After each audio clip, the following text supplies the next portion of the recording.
Wait a minute, I thought it was still August. It felt like just yesterday we were watching Iowa State and Kansas State throw hands in Ireland for Fumblegeddon. You blink and all of a sudden, we're at the end of the season. I know it's so because TJ Finley is hitting the portal for his annual road trip. Through all the trials and tribulations of the 2025 college football season, through all the piles of garbage that have been put onto the field, we've collected 12 pieces of filth that will spend the rest of their season beating the piss out of each other for the crown. Only one of these contenders can make it to the end of the yellow brick road without taking a beating and coming up short. Whilst BYU prepares for the honorary Pop-Tart Bowl and Notre Dame fans continue to rationalize scheduling 12 variations of Navy every year, let's see which teams aren't filled with just excuses and carry with them some actual worth.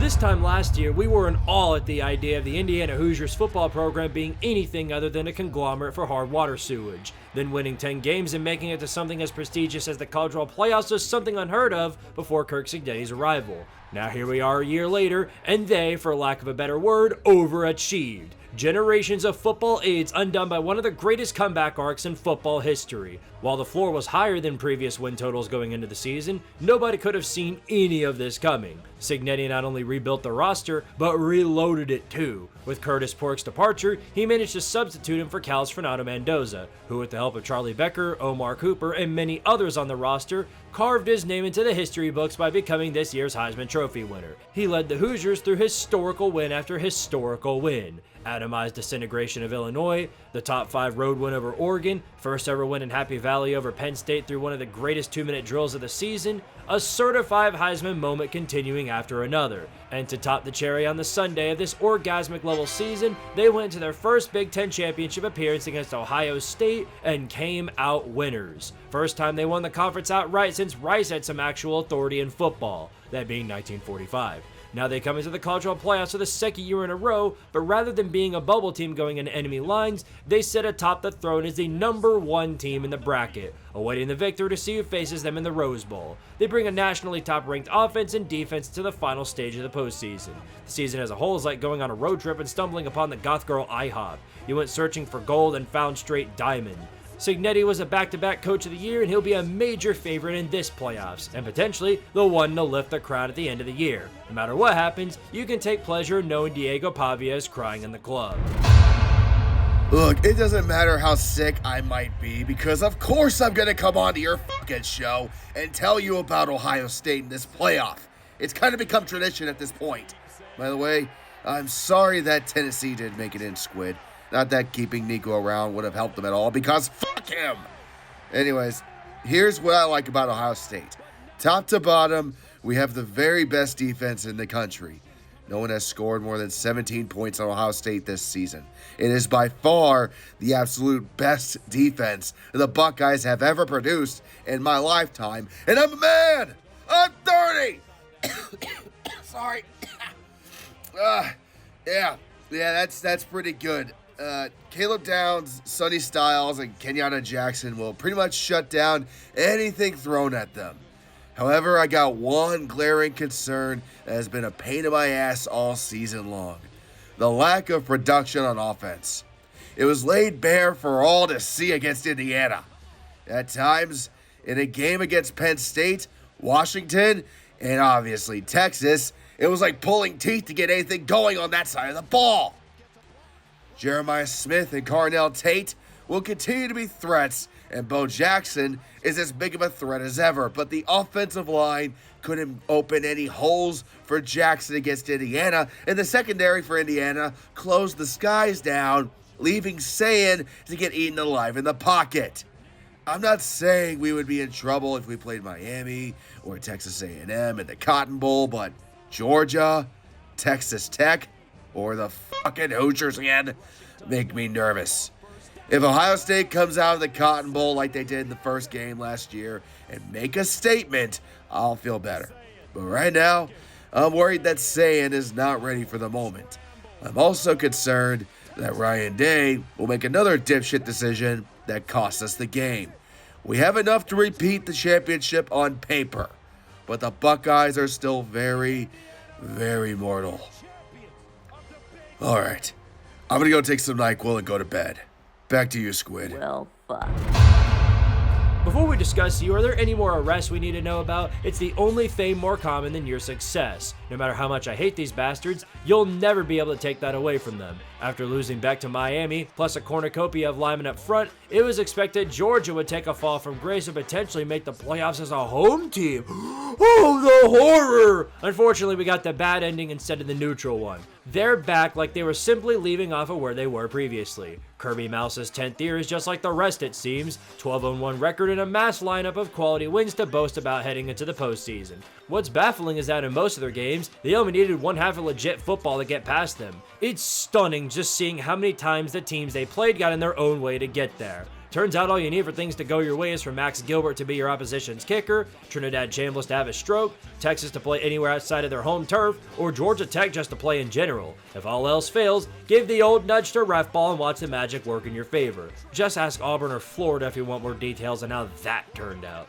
The only team to bypass the Magic Kingdom is, of course, the remnants of Nick Saban in Alabama. However, despite shitting all over their home streak earlier in the year, the fact they had to face them again in the SEC Championship sealed the Tide's fate. The Dogs eviscerated the inbreds, and it wasn't even close. The Dogs, when they play a full game like they did here, are as dangerous as 30-year-old Discord mods at TwitchCon. With Gunnar Stockton used to this environment he'll be seeing in a few weeks, I struggle to imagine he won't be even more ready than he was last. They live off the clutch ball and the powers that be presented to them by the Epcot, so if nothing else, the Dogs shall be barking in some capacity.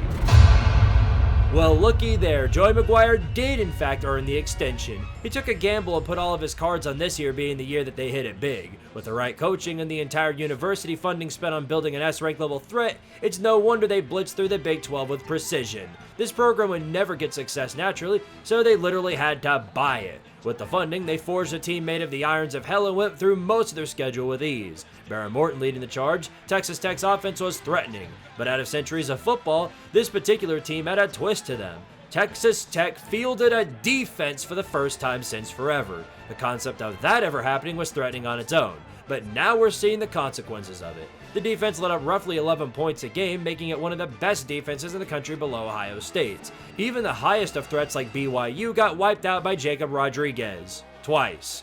With the unfortunate shortcoming of J-Rod for the Heisman race, it's safe to say he, as well as the rest of the defensive front, will be wanting to prove to the world that the Heisman is more about the quarterbacks. Of course, the work is not done yet even after securing their first Big 12 title. 30 years have led to this moment, so try not to fumble the bag or create an example for the Big 12 like TCU did back in the national championship 3 years ago. Oregon remembers more than anyone what happened to them last season. Eviscerated by a red-hot Ohio State, they're now choosing to remedy that by getting a first-round bye themselves to have potentially better odds. They didn't do much worse than last season, nor much better. They're around the same level you saw them at previously. Dan Lanning has built a highly competent squad to compete with the likes of the other contenders. As in previous seasons, the Duckies are led by an elite offense, this time in the form of UCLA transfer Dante Moore. He's risen to the role in perfection, despite the loss of what would have been his greatest target, Evan Stewart, before the season even began. Part of that is due to the dual running back core in the form of Jordan Davidson and Noah Whittington, who have been running all over most fools who dare to show up. Oregon ended the regular season with multiple games of 300 yards passing and rushing. On top of that, a nationally ranked defense to balance it all out, one which ranked highest in fewest passing yards allowed per game and opponent completion percentage. Once they had some close contests, they came out mostly unscathed besides the home loss to the Hoosiers. They head into the playoffs as the 5 seed with revenge on their mind. Not just for the game against Indiana for last season's blowout, but for the countless teams before them that fell before getting to hoist the big trophy. It's here where we get to find out if this team is built differently, or if they too represent their logo for national title counts. Who knows? The Oregon Ducks are going to win a national championship! We are! We are! Despite not playing in a conference championship or losing in humiliating fashion in November like some other teams here, the previous few weeks of the Rebels have been nothing but absolute pain. The season overall has been a phenomenal one, with Lane Kiffin and company blitzing through the schedule and coming out on top of most battles. They nearly met disaster in the form of their starting guy, Austin Simmons, getting cucked by the injury bug. However, they soon realized that there was a gem on the bench waiting for his chance. Ferris State transfer Trinidad Chambliss saw his chance and took advantage of it, to say the least. The Rebs had one of the strongest offenses in the country, scoring 60 points several weeks in a row, multiple 300-yard passing performances against great defenses, and several marquee wins over top teams like Oklahoma. This balanced attack mixed with Kawan run-through a motherfucker's face Lacey is one of the strongest in the entire lane. The only one that was able to surpass it so far was the Mouse, which was due to Kiffin's usual big game collapse. However, after the Egg Bowl came to a close, whether for a blessing or for a curse, Lane Kiffin got his intrusive thoughts back and bailed once again.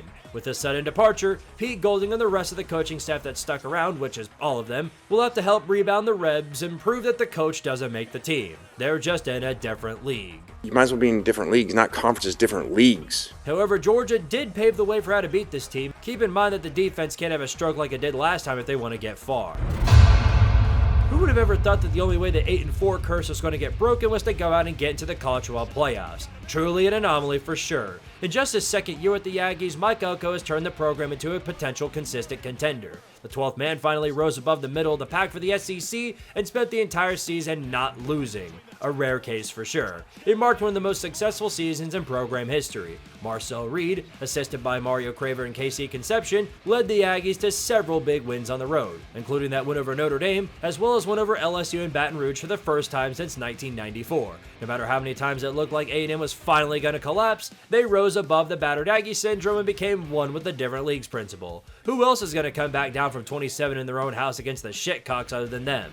Of course, even with how great the season has been, it had to get partially spoiled by their longtime rival from the Lone Star Fart Fest, Texas. The perfect regular season, and by extension their hopes at the SEC Championship, were quickly dashed. While they will never, ever make that game, their record was still good enough to push them into the big dance. If the Aggies can avoid terminally pissing all over themselves offensively, guys like Cassius Howell and playmakers across the secondary will provide for a strong assist when they get into playoff time.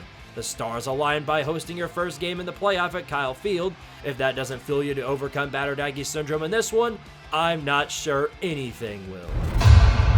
A byproduct of the SEC beating the life out of each other is in the form of your entry into the playoffs. That doesn't go to take away from the fact that you entered the playoffs. Brent Venables took the whole hot seat thing and turned the chair into an ice cube. The Sooners went well above and beyond where they were supposed to be for this year. However, the strategy they took to get there was unconventional to say the least. Praying for the defense to bail out while the offense has dysentery isn't exactly the most ideal way to win football games. However, it wasn't always like this. In the first half of the season, the Sooner offense, commanded by Wazoo's John Mateer, actually looked menacing. Oklahoma looked like a legitimate threat as a whole, but ever since Mateer's hand injury in the middle of the season, watching their offense was about as developmental as watching paint dry. They kept constantly getting on their own way with turnovers and third down diarrhea, especially against Texas and Ole Miss. They get less time of possession per game than an average SpongeBob episode. But wins over Missouri, Tennessee, and especially Alabama prove that Oklahoma's defense can and will hold the line most of the way. But the Sooners will have to at least attempt to score to have a shot here. If nothing else, you've got a kicker with booty shorts who can hit field goals at the capacity of Evan McPherson, so you've got that going for you at least. Either the offense makes a big run here, or they do like their wagon and topple over instantly upon entry. Boomer doomer. Hey, look at that, you took my advice. If you wanted to get into the playoffs, the key wasn't shitting all over yourselves and then crying about it. It was simply about getting better. And also hoping everyone else around you blows up and dies. You got partial granted wishes in the form of making it to the SEC Championship, just to get nuked by the team you beat earlier in the year. But you did make it, and the playoff committee dare not punish you for that. Though Alabama will enter this big dance with being challenged on the road against Oklahoma. The previously mentioned Mouse has already taught you that it's hard to beat a good team twice, so maybe you got a shot here. The Tide are very confusing though. Just like actual Tides, too high or too low. Pick your poison. Kalen DeBozo started out the season with one of the most humiliating, troll-inducing losses of the regular season. Losing to the Tank Knolls will take 4 ranked wins in a row to undo. Luckily for them, 4 ranked teams lined up for Alabama to take down the bolster their resume and guide them back into the playoff race. However, once November came around, Alabama looked underwhelming. Like they've checked out for the season and they're letting the talent feed do their bidding. The run game was nowhere to be found and Bart Simpson was struggling under the pressure of the SEC defensive front. Similarly to the Sooners, they let the defense do their part so the offense could go watch Sesame Street on the sideline. That's what they did for the entirety of the LSU and Auburn games. This strategy blew up in their face once they got to Atlanta. It set up as the perfect wake-up call heading into the Norman for a rematch. One of 2 scenarios is set to happen following your first game. Either 1, Alabama proves that they aren't that far off from the Saban era, or they help Notre Dame fans feel more vindicated of the snub. Don't you dare start laughing at them though, because we all remember where you were last year. Hold that teddy bear close, Ryan Williams. If your hoe only know that she was getting don't If that's not your tunnel intro, you're doing it wrong. I see no reason not to have a little fun since your entire conference is a circus. You did this exact same thing last season, as you lost to 2 ACC teams, didn't make your conference title, and then were short of the playoffs. But you didn't make the playoffs then. Now things have changed. Because of the previously mentioned Crying Irish, the college football world finally threw you a bone and gave you the final at-large bid with a chance to prove that there's one thing left of worth in your conference. Or if. To Super Mario Cristobal's credit, he took the advice of literally anyone with a brain and spent the offseason rebuilding the defensive backfield through portal pieces, that of which resulted in a competent defense for the first time in forever. This, balanced with the machine of death known as Malachi Toney, made Miami into a consistent team for the better half of the year. You want to know what else is consistent? Carson Beck and shitting the football to the other team.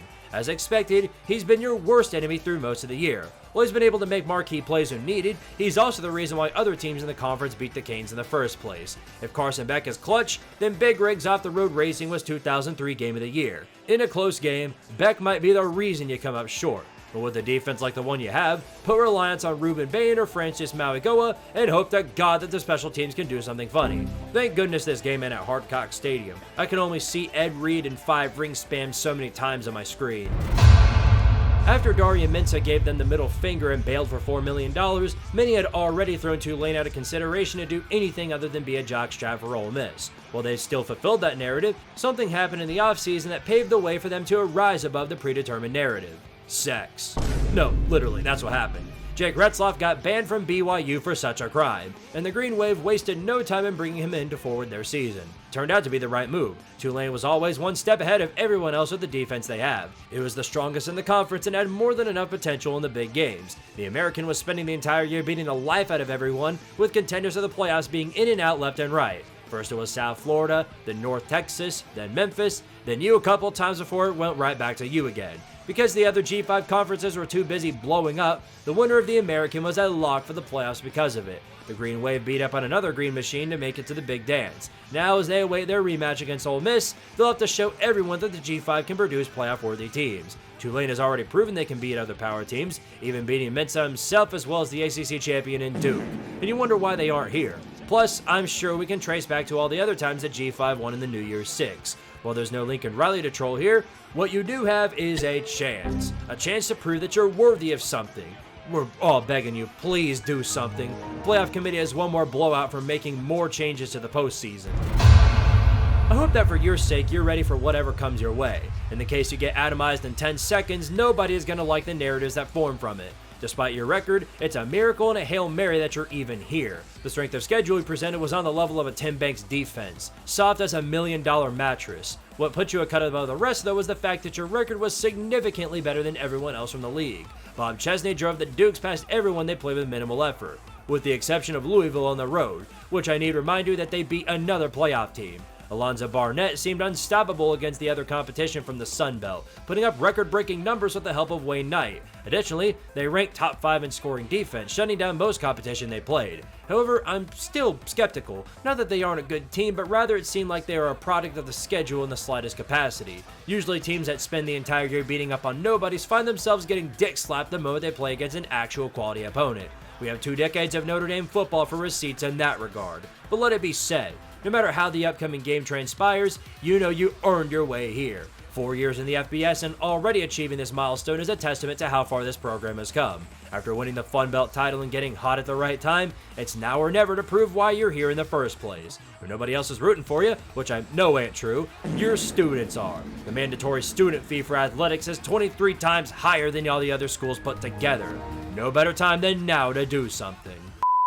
There you have it. Those are all the turd stains that somehow made it to the big dance. Now that we've laid out all the playoff teams for the season, to me, there's no better pick for the Natty than to say that we get an opposite outcome in the Big Ten Championship. Ohio State and Indiana look like the 2 best teams by a long shot with no signs of slowing down.